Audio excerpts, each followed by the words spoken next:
นั้นฉันไม่เคยคิด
สวัสดีเจ้าต้อนรับคุณผู้ฟังทุกท่านเข้าสู่ช่วงเวลาของรายการรอบเวียงเจียงใหม่เจ้าคุณผู้ฟังเขาป้ากันเป็นประจำนะเจ้าวันจันทร์ถึงวันศุกร์หลังเคารพธงชาติในช่วง6 โมงแหลงนะเจ้าต่างสถานีวิทยุกระจายเสียงแห่งประเทศไทยจังหวัดเจียงใหม่ FM 93.25 เมกะเฮิรตซ์แล้วก็ FM 98 เมกะเฮิรตซ์เจ้าออกอากาศพร้อมกัน2คลื่นความถี่นะเจ้าพร้อมกับวันนี้เจ้ารอบเวียงเจียงใหม่เฮามีกิจกรรมดีๆที่จะอู้จ๋าประชาสัมพันธ์กับคุณผู้ฟังเพราะฉะนั้นวันนี้เรามีการไลฟ์รายการรอบเวียงเจียงใหม่ผ่านทางเพจของสวทเชียงใหม่ PRD คุณผู้ฟังสามารถที่จะติดตามกันได้โดยเฉพาะคุณผู้ฟังที่สนใจในเรื่องของกิจกรรมน้องๆน้องหมานะเจ้าเนี่ยทาสเยอะอยู่นะเจ้าสำหรับแฟนรายการรอบเวียงเชียงใหม่นี่ก็จะมีทาส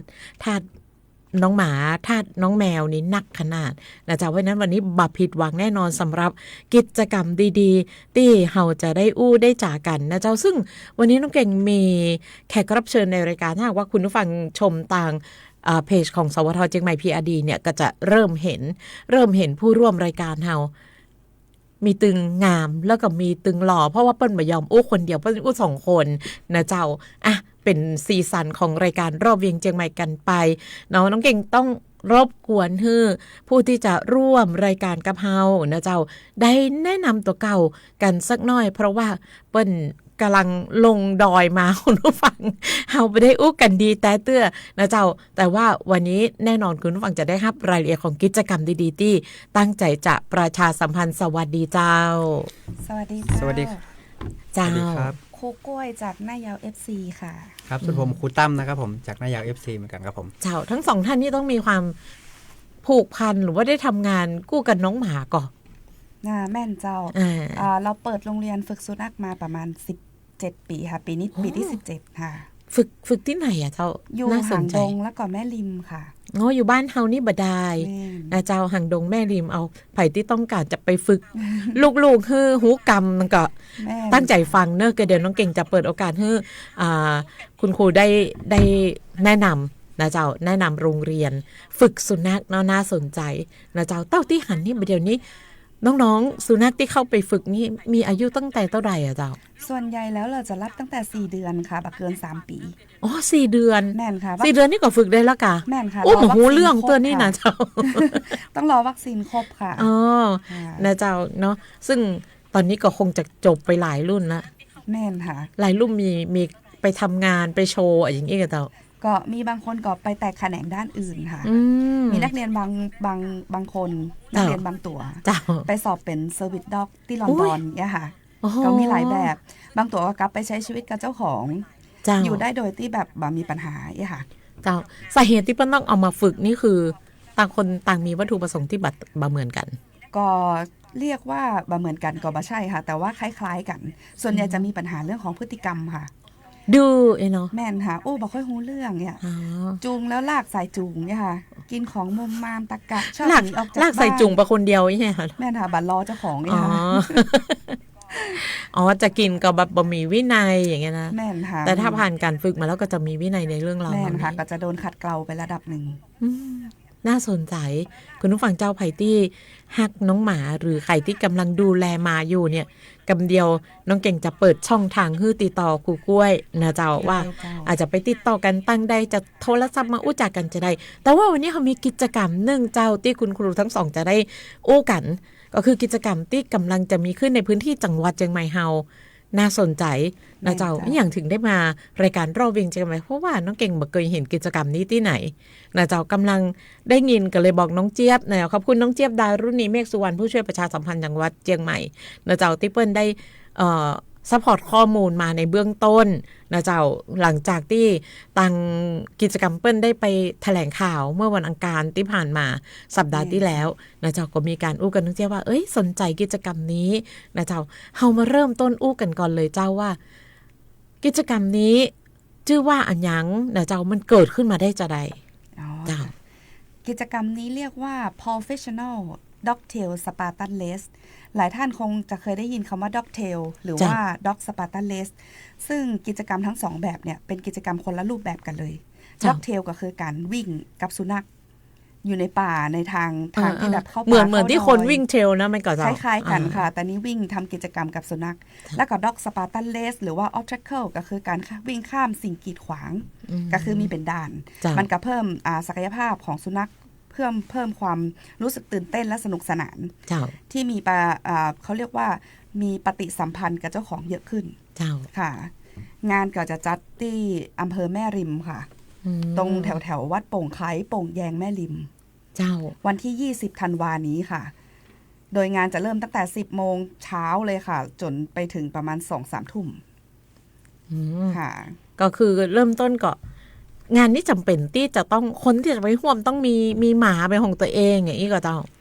จริงๆแล้วบัตรจำเป็นต้องมีหมาเป็นของตัวเองค่ะเพียงแค่เรารู้สึกว่าเราชอบกิจกรรมแบบนี้ก็สามารถซื้อบัตรเข้างานแล้วก็เข้าไปเยี่ยมชมงานได้ภายในงานก็จะมีอาหารมีเครื่องดื่มมีดนตรีมีกิจกรรมที่เกี่ยวกับน้องหมาแจกของรางวัลมีทำกิจกรรมอะไรแบบนี้ค่ะทั้งวันเลยมีทั้งวันแม่นค่ะไม่ได้มีเฉพาะตอนที่เปิ้ลจะไปวิ่งจะไปอย่างนี้นะเจ้าเพราะนั้นตอนนี้ไผ่ที่สนใจนี่สามารถที่จะเข้าไปติดตามรายละเอียดเพิ่มเติมได้ที่ไหนได้เลยค่ะพิมพ์ชื่องานได้เลยค่ะจะมีหน้าเพจอยู่แล้วก็จะมีแอดมินเปิ้ลคอยตอบคำถามให้ค่ะนะเจ้าใครอยากเห็นชื่องานนี่ก็มาดูที่ไลฟ์ของเฮาน้องเก่งขึ้นชื่อกิจกรรมไว้ที่หน้าจอไลฟ์แล้วนะเจ้าเนาะซึ่งคุณผู้ฟังหลายท่านก็อาจจะเริ่มสนใจละนะเจ้าเรื่องของการที่จะทำกิจกรรมกับน้องๆลูกรักทั้งหลายของเฮานะเจ้าเนาะอันนี้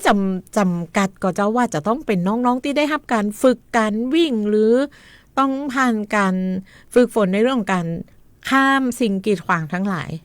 อันนี้มาได้จำกัดเลยค่ะคือขอแค่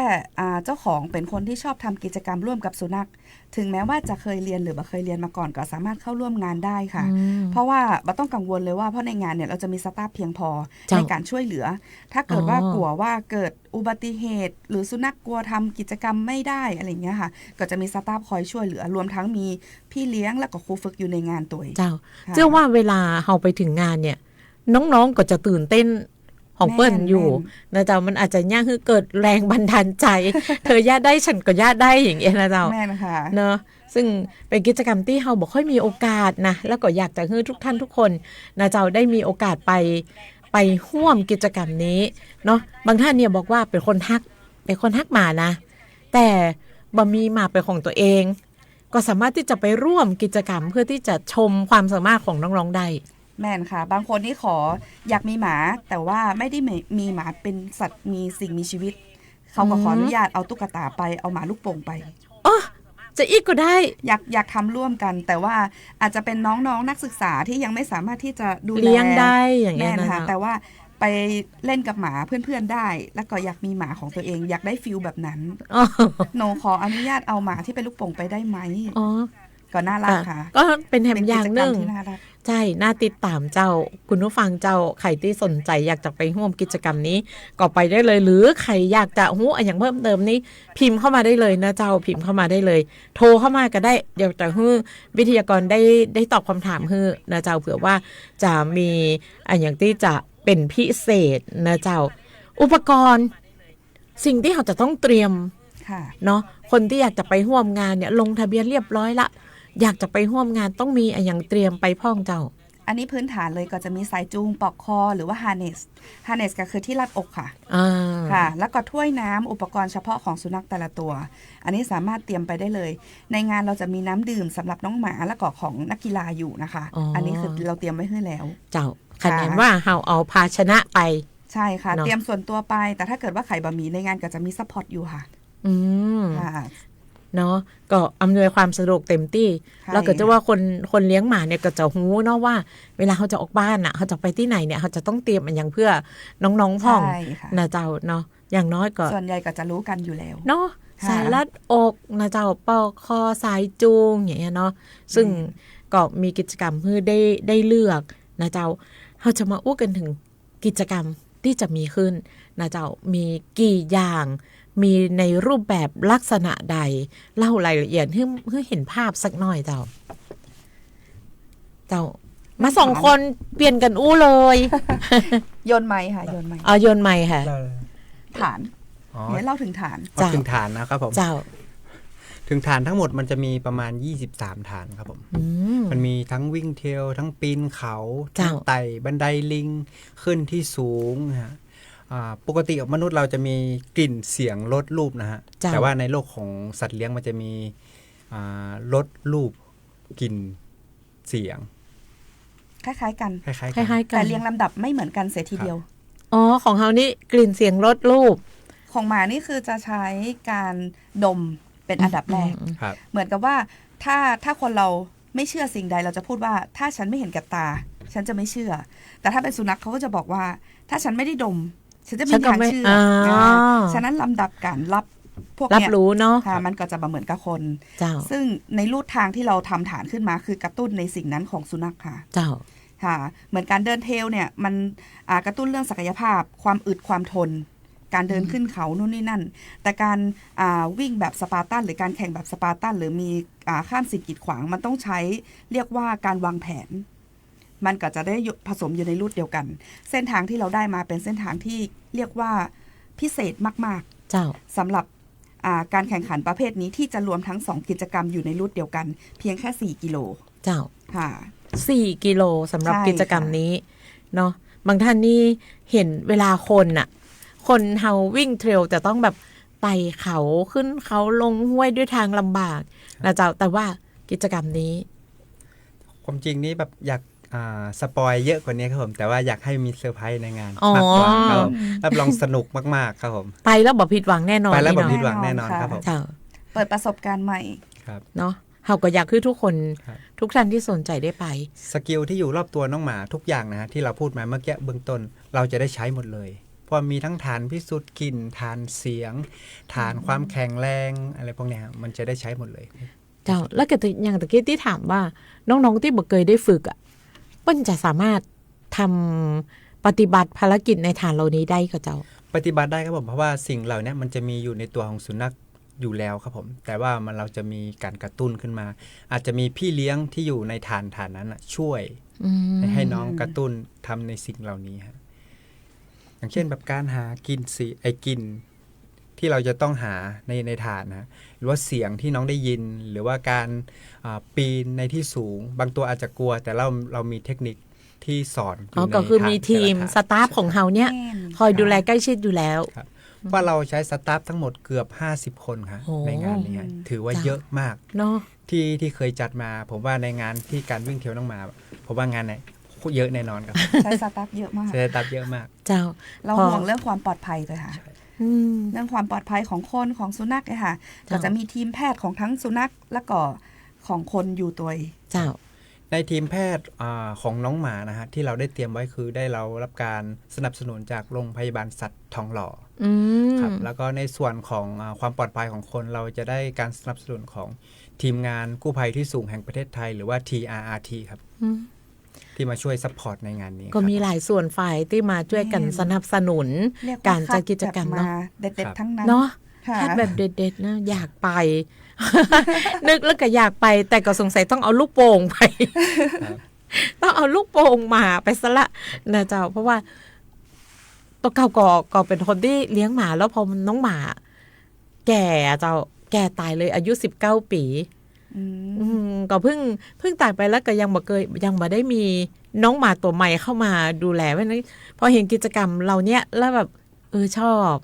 นะเจ้าเป็นคนที่ชอบหมาชอบแมวอยู่แล้วนะเจ้าพอเห็นกิจกรรมนี้อยากจะผลักดันอยากจะเป็นส่วนหนึ่งในการที่จะประชาสัมพันธ์กิจกรรมเฮาคือได้นักที่สุดเท่าที่จะทำได้สำหรับคนที่สนใจเจ้าคนที่สนใจอยากจะไปร่วมกิจกรรมเหล่านี้นะเจ้าบอกว่าจะในส่วนของคนที่มีน้องหมาอยากไปร่วมกิจกรรมหรือคนที่บ่มีนะเจ้าอย่างครูกล้วยบอกว่าเอายิดลูกโป่งไปเอาตุ๊กตาหมาไปอย่างเงี้ยตัวเปล่าก็ได้ค่ะเจ้าสามารถเราไม่ได้ฟิกแต่หมานะครับมีสัตว์อย่างอื่นที่เป็นเอกโซติกที่เราอยากจะพาไปได้หมดครับอย่างอื่นไปด้วยอย่างเช่นเต่าบางทีก็มีน้องแมวแต่ว่าใส่กระเป๋าค่ะเต่างูนกมีหมดเลยฮะแล้วแต่ความชอบเปิดรับกับทุกคนแค่เจ้าอันนี้นี่เป็นแถม1ข้อที่มันเพิ่มเติมขึ้นมาก็คือเดิมเนี่ยเฮาเห็นเป็นด็อกเทรลนะเขาก็นึกว่าจะเป็นน้องหมาอย่างเดียวใช่เนาะแต่แล้วเปิดรับสัตว์ทุกประเภทที่เป็นสัตว์เลี้ยงของคุณต้องค่ะแต่ต้องอยู่ในการควบคุมแล้วก็การดูแลของเจ้าของเจ้าเนาะเขาต้องมั่นใจว่าเขาดูแลได้แม่นค่ะเพื่อป้องกันการเกิดอุบัติเหตุอะไรเงี้ยค่ะแต่ว่าในงานเนี่ยบาอนุญาตให้ปล่อยสุนัขหรือสัตว์เลี้ยงของท่านต้องมีสายจูงของตัวเองใช่ต้องมีสายจูงแต่ว่าเราทำที่ไว้สำหรับการปล่อยนะคะจำกัดบริเวณไว้ให้ก็เหมาะสำหรับการวิ่งเล่นที่สามารถปล่อยสายได้เลยเพราะฉะนั้นแต่ต้องมีการเตรียมเรื่องของสถานที่เพื่อที่จะ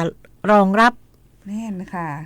เตรียมไว้ให้เรียบร้อยเลยค่ะคิดว่าความสุขทุกอย่างอยู่ตรงนั้นจุดนี้อยู่ที่ไหนอะจุดของการจัดกิจกรรมเริ่มต้นเลยอยู่ตรงไหนเจ้าจริงๆแล้วคือเราก็เหมือนทำกิจกรรมในเรื่องของสุนัขมาค่อนข้างเยอะรวมกับการฝึกมาแล้วก็สั่งสมประสบการณ์มาค่อนข้างเยอะเราก็เลยอยากกระตุ้นให้คนที่เลี้ยงสัตว์เนี่ยได้ออกมาทำกิจกรรมร่วมกับสุนัขคือบัดใช่เลี้ยงสัตว์ไว้เป็นแค่สัตว์เลี้ยงที่อยู่ในบ้านอยากให้มองเขาเห็นเขาว่าเขาเป็นคนหนึ่งในครอบครัวเรา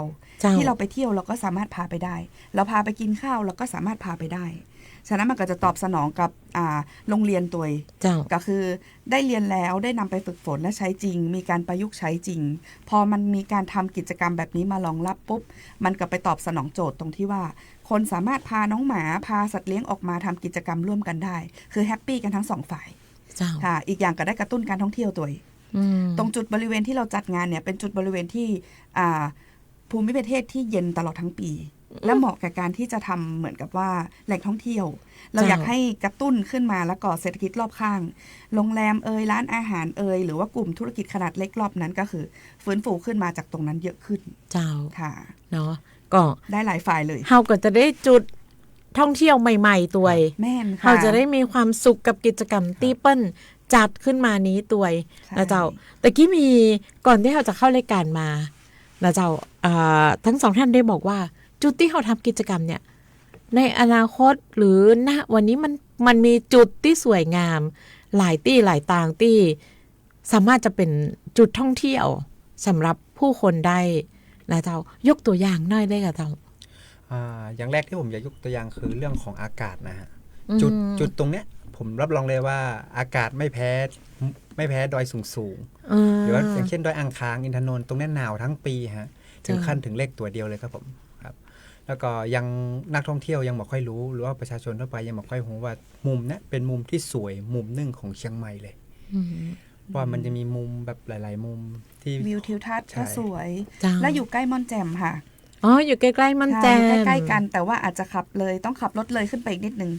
ในโซนบริเวณนั้นก็จะมีทั้งคาเฟ่มีโรงแรมสวยๆอย่างเงี้ยค่ะเราก็อยากให้เป็น1กิจกรรมที่กระตุ้นการท่องเที่ยวขึ้นมาก็เลยเลือกไปจัดโลเคชั่นตรงนั้นเนาะแต่เราใครอยากจะไปร่วมกิจกรรมนี้แล้วก็บอกว่าบัตรสะดวกในการที่จะเดินทางแต่เจ้าไปพักแถวนั้นก่อนเลยก็ได้ใช่ค่ะโรงแรมแถวนั้นเยอะมากจะเป็นบังกะโลเป็นเกสต์เฮาส์เป็นโรงแรมแบบ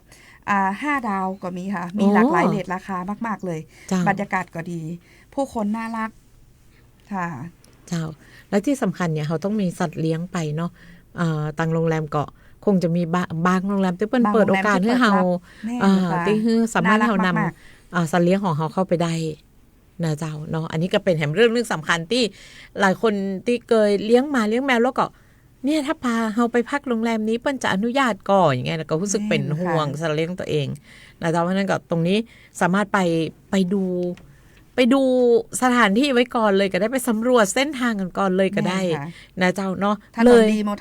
ยม่อนแจ่มไปน้อยเดียวแม่นค่ะนะเจ้ารถไปได้สะดวกทางลาดยางหมดเลยปากทางเข้านี่เลยม่อนแจ่มประมาณ700 เมตรครับผมโอ้ย700 เมตรเอง700 เมตรแล้วก็จะมีเลยเทศบาลโป่งแยงไปแล้วก็เลี้ยวขวาขึ้นไปมันจะมีป้ายบอกอยู่ครับอ๋อเฮามีป้ายเจ้าเฮามีป้ายอยู่ในเขตของเทศบาลโป่งแยงกับเจ้าครับแม่นครับเจ้าเนาะซึ่งก็เป็นกิจกรรมดีๆตอนนี้เชื่อว่าถ้าหลายคนสนใจในกิจกรรมของเฮาเจ้ามันยังเปิดโอกาสให้ลงทะเบียนกันอยู่ก่อนยังทันครับผมตรงนี้ยังลงทะเบียนทันค่ะเจ้ามีโอกาสลงได้ถึงเมื่อใดน่าจะปิดประมาณวันที่18ค่ะโอ้ยแฮม2 วันเจ้าคุณผู้ฟัง แฮม2-3 วันเท่านั้นนะเจ้าเนาะใครสนใจสามารถที่จะเข้าไปลงทะเบียนได้ที่ไหนเจ้าตอนนี้เราขายในเว็บไทยรันค่ะไทยรันค่ะเป็นเว็บไซต์สำหรับกิจกรรมงานวิ่งเจ้าค่ะก็สามารถเซิร์ชเข้าไปแล้วพิมพ์ชื่องานในเว็บไซต์ก็จะเซิร์ชเจอเลยค่ะนะเจ้าก็บญาตินะเจ้าหรือว่าถ้าเกิดว่าสามารถที่จะรีจิสผ่านทางระบบไทยรันได้ก็ทักแชททักไลน์ทักเพจมาได้เลยค่ะอ๋อคือเข้าไปในเพจของกิจกรรมแม่นะเจ้าแล้วก็สามารถทักเข้าไปในอินบ็อกซ์ได้เลยนะเจ้าเนาะค่าใช้จ่ายหรือว่าสิ่งที่หลังจากที่ลงทะเบียนแล้วจะก็จะมีเสื้อมีบีบก็คือหมายเลขวิ่งนะคะมีเสื้อมีบีบมีผ้าพันคอน้องหมาให้มีกระเป๋าสะพายหลังเพื่อเก็บของมีน้ำเนี่ยค่ะแล้วก็มีเหรียญเข็มกัดเพราะในงานจะมีซิปไลน์ที่เราสามารถลงกับน้องหมาได้น่าจะเป็นรุ่นแรกของในไทยนะคะเพราะเราได้ทีมงานที่แบบเป็นสเปเชียลเป็นไฮไลท์ของถือว่าเป็นไฮไลท์ของงานนี้เลยค่ะในระยะทางที่ไม่ไกลมากแล้วก็มีสตาฟมืออาชีพคอยเทคแคร์อยู่ก็คือยังห่วงใยเรื่องของความปลอดภัยทุกด่านทุกฐานเราเน้นเรื่องนี้มากๆแล้วก็มีเข็มกัดกล้าหาญที่มอบให้นะคะแล้วก็หลังจากที่วิ่งเสร็จอย่างเสร็จปุ๊บก็จะมีเหรียญสำหรับทุกท่านที่ลงแข่งขันโอ้ยกิจกรรมเหมือนการวิ่งเทรลของคนทั่วไปส่วนรางวัลก็จะมี1 2 3มีรางวัลให้ตัวมีรางวัลค่ะเจ้ารางวัลที่1 2 3นี่เป็นโล่ค่ะเป็นโล่นะเจ้าก็ถือว่าเป็นความทรงจำนึงที่เฮาเคยไปทำกิจกรรมกับน้องหมาที่เฮาฮักอย่างเงี้ยนะเจ้าเนาะซึ่งทุกสิ่งทุกอย่างสามารถเก็บไว้เป็นที่ระลึกได้นะเจ้าเนาะอัตราในการลงทะเบียนสมัครเจ้าสามารถบอกได้เลยหมายถึงการลงทะเบียนของคนที่เข้าไปลงทะเบียนจะต้องมีค่าใช้จ่ายอะไรอย่างก็จะค่าใช้จ่ายในงานวิ่งอยู่ที่2,590 ค่ะเจ้าต่อหัวนะคะแต่จะมีราคาโปรโมชั่นที่มาเป็นคู่อยู่ค่ะก็จะเหลือ 4,200 บาทมีเป็นคู่แม่นค่ะแต่ถ้าใครอยากจะเข้าไปเที่ยวชมงานเฉยๆก็สามารถไปเที่ยวชมงานได้ก็จะมีค่าบัตรเข้า250 บาทค่ะใครที่จะเข้าไปชมงานก็คืออย่างที่บอกว่าไปร่วมกิจกรรมบ่ได้มีน้องหมาน้องแมวอย่างไปตัวยนะเจ้าอยากไปเห็นกิจกรรมของเปิ้ลก็มีค่าใช้จ่ายเข้าไป250 บาทแม่นค่ะในงานก็จะมีฟู้ดทักมีอาหารมีเครื่องดื่มแล้วก็มีกิจกรรมต่างๆที่เราสามารถเข้าไปเอนจอยได้นะเจ้าคุ้มเจ้าคุณผู้ฟังไปกันเนอะกิจกรรมดีๆเหล่านี้บ่ได้มีนักนะเจ้าเนาะสิ่งที่จะต้องปฏิบัตินะเจ้าในการที่พาสัตว์เลี้ยงเข้าร่วมงานค่ะเจ้ามันก็จะมีเรื่องของการดูแลควบคุมนะคะให้อยู่ในสายจูงอยู่ในปลอกคอที่เจ้าของดูแลได้ห้ามปล่อยปละละเลยนะคะแล้วก็สุนัขต้องฉีดวัคซีนครบในงานก็จะมีคุณหมอจากโรงพยาบาลสัตว์ทองหล่อมาตรวจสุขภาพเบื้องต้นให้เช็คสุขภาพร่างกายว่าสามารถฟิตแล้วก็สามารถวิ่งได้ไหมค่ะก่อนที่จะลงแข่งขันนอกนั้นก็เป็นการดูแลทั่วไปค่ะก็คือง่ายๆก็คือเจ้าของต้องสามารถควบคุมดูแลสัตว์เลี้ยงของท่านได้เพื่อป้องกันการทะเลาะวิวาทด้วย เนาะเพราะว่าบางคนนี่อาจจะห้าวเนาะ ลูกอาจจะห้าวกว่าแม่ อาจจะห้าวกว่าแต่เจ้าแม่ก็ไม่ได้เตรียมใจจะห้าวไป แต่ว่าลูกห้าวกว่าเพราะว่าไปเจอคู่ปรับอย่างเงี้ยนะเจ้าแล้วมันก็เหมือนคนนะเจ้าไปแอลปอยหลวงก็จะลู่ตีกัน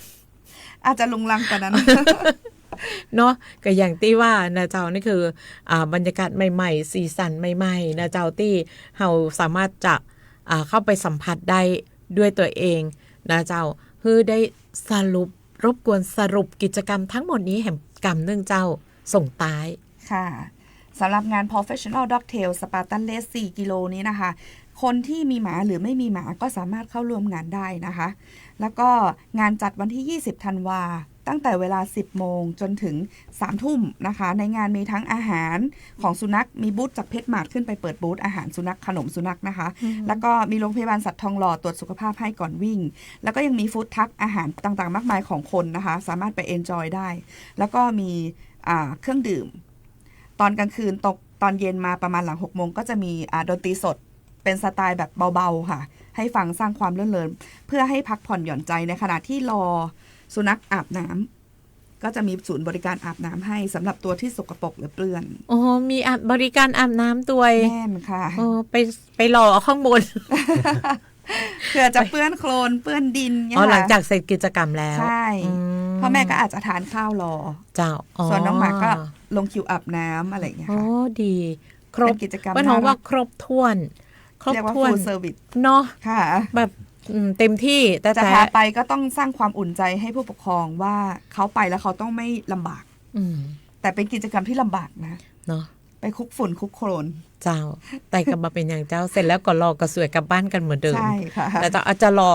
กว่าหรือสวยกว่าตอนมาก็ได้แต่ถ้าใครเหนื่อยมากๆแล้วอยากนอนพักข้างบนเรามีโรงแรมรองรับอยู่ค่ะที่น้องหมาสามารถนอนได้ด้วยก็ติดต่อทางเพจได้เหมือนเดิมสอบถามได้ทางเพจเลยเจ้าขอย้ำชื่อเพจคือคุณผู้ฟังได้รับทราบแห่งกรรมนึงเจ้าชื่อเพจเหมือนชื่องานเลยค่ะ Professional Dogtail Spartan Race เจ้าค่ะมีอยู่เพจเดียวเลยค่ะเนาะมีเพจเดียวเพราะนั้นใครที่ต้องการรายละเอียดเพิ่มเติมก็สามารถที่จะเซิร์ชเข้าไปดูได้นะเจ้าหรือว่าภัยบัตันจืดกิจกรรมเนี่ยปิ๊กมาย้อนหลังดูการแพร่ภาพของเฮานะเจ้าต่าง Facebook Live ที่สวทเชียงใหม่ PRD น้องเก่งทีมช่างเปิ้นได้พิมพ์นะเจ้าพิมพ์ชื่องานชื่อกิจกรรมไว้แล้วสามารถที่จะนำไปค้นหารายละเอียดกันต่อนะเจ้าหรือในช่วงที่ตัดสินใจอยู่เจ้าสามารถที่จะโทรศัพท์เข้าไปสอบถามรายละเอียดเพิ่มเติมหรืออู้จ่ากับตังเจ้าหน้าที่ได้ทีมงานได้ตีหมายเลขอย่างพ่องเจ้าหมายเลข062 982 9432จำเบอร์ไม่ได้เริ่มจำเบอร์กันมาแล้วอันนี้เป็นเรื่องธรรมดาขนาดเลย เดี๋ยวนี้กดโทรศัพท์เนาะแล้วก็น้ำมีแต่ชื่อเนาะค่ะแต่อันนี้เป็น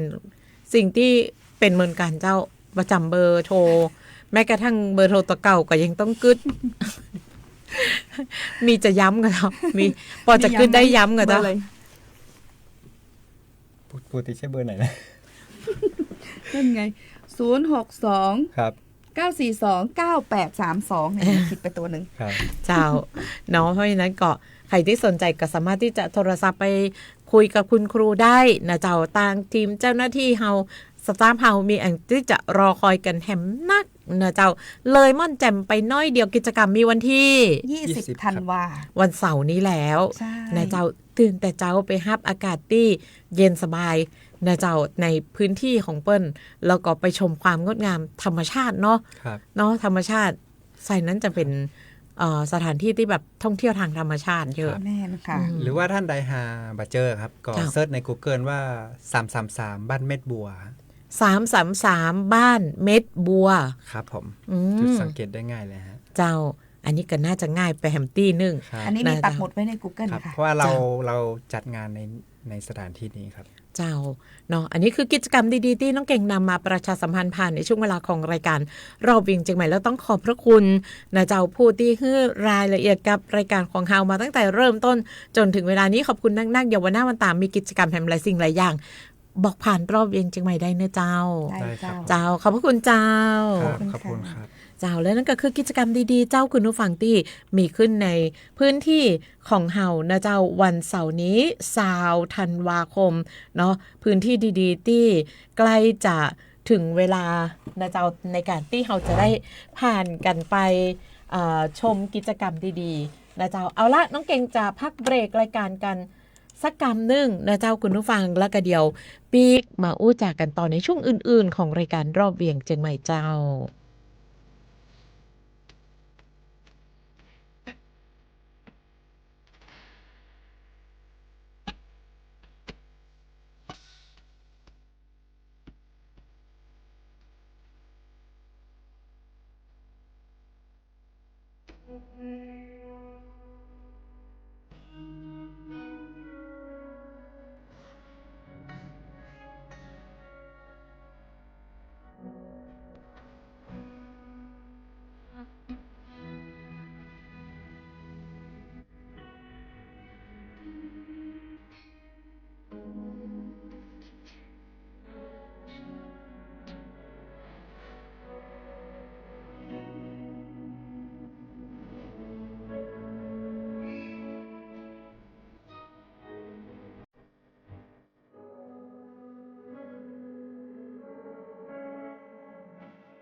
อมเหงาหัวใจ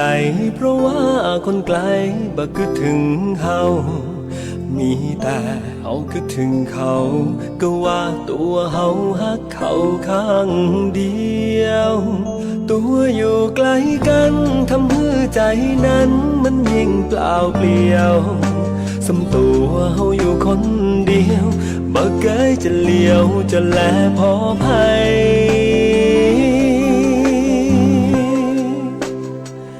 มั่นใจในฮักทั้งที่คนฮักบ่ฮู้เป็นไงสัญญาที่เคยฮือไว้ว่าบ่นอกใจเชื่อได้เลยนะว่าแต่ตัวเฮาบ่ฮู้ตัวเขาเป็นจะได้จาเป็นปีบ่โทรมาหา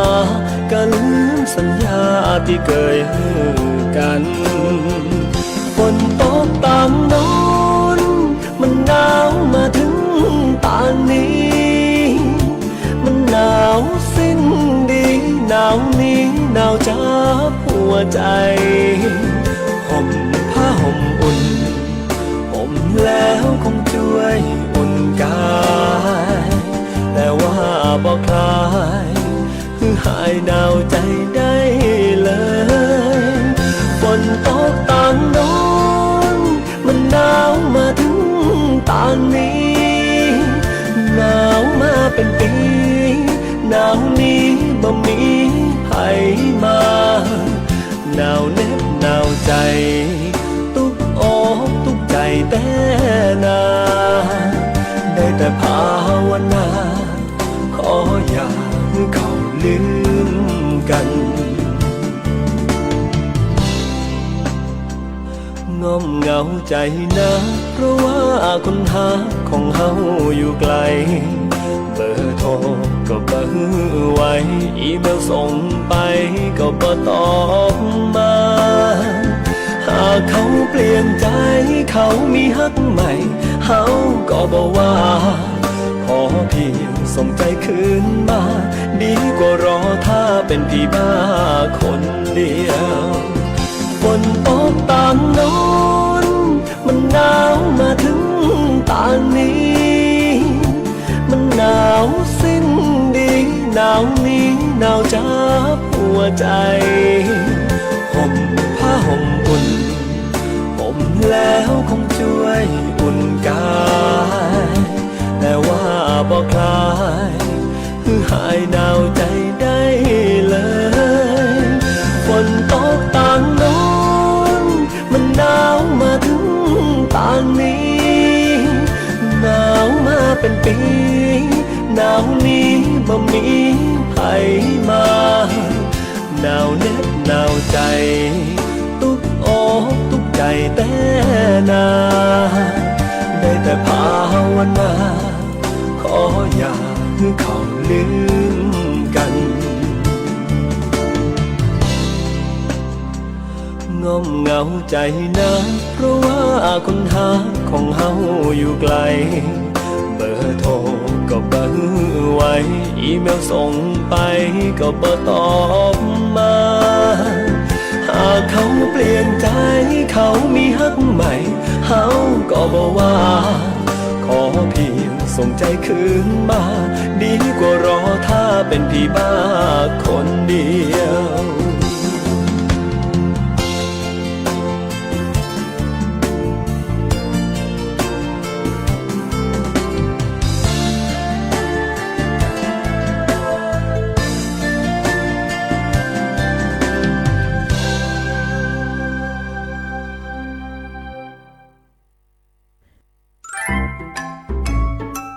ช่วง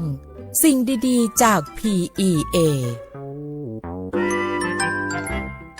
เข้าสู่ช่วงของสิ่งดีๆจาก PEA เจ้าวันนี้ PEA เตือนระวังกลุ่มมิจฉาชีพแอบอ้างเป็นเจ้าหน้าที่การไฟฟ้าส่วนภูมิภาคการไฟฟ้าส่วนภูมิภาคหรือ PEA ขอแจ้งเตือนประชาชนให้ระมัดระวังกลุ่มมิจฉาชีพที่แอบอ้างเป็นเจ้าหน้าที่ของ PEA โทรศัพท์ดำเนินการเรียกเก็บเงินค่าไฟฟ้าหรือขอตรวจสอบมิเตอร์ไฟฟ้า อย่าหลงเชื่อกลุ่มมิจฉาชีพดังกล่าวพร้อมแนะนำให้ประชาชนเรียกตรวจสอบบัตรประจำตัวพนักงานของ PEA และหนังสือมอบหมายจาก PEA ก่อนอนุญาตให้เข้าตรวจสอบมิเตอร์ไฟฟ้าทุกครั้งการไฟฟ้าส่วนภูมิภาคจึงขอความร่วมมือประชาชนหากพบเห็นบุคคลต้องสงสัยหรือพบมิจฉาชีพแอบอ้างเป็นเจ้าหน้าที่ของ PEA โปรดแจ้งการไฟฟ้าส่วนภูมิภาคในพื้นที่หรือโทร1129 PEA Contact Center ตลอด24ชั่วโมงนั่นก็คือสิ่งดีๆจาก PEA เจ้าผ่านในช่วงเวลาของรายการรอบเวียงเจียงใหม่มาถึงช่วงสุดท้ายของรายการแล้วน้องเก่งวีระอนงดวงทิพย์เจ้าทำหน้าที่ดำเนินรายการเราจะต้องลำลาคุณผู้ฟังกันก่อนนะเจ้าคุณผู้ฟังสามารถที่จะติดตามรับฟังรายการรอบเวียงเจียงใหม่กันได้กุแลงวันจันทร์ถึงวันศุกร์หลังเคารพธงชาติในช่วง 6 โมงแรงขอบคุณทุกท่านทุกคนที่ติดตามรับฟังรายการนะเจ้าว่าจะเป็นตังFM 93.25 MHz FM 98 MHz หรือต่าง Facebook Live ที่เพจของสวทเชียงใหม่ PRD นะเจ้าสามารถติดตามย้อนหลังได้ด้วยเนาะวันนี้น้องเก่งลาคุณผู้ฟังไปก่อนปากกันใหม่นะเจ้าสวัสดีเจ้า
ที่นี่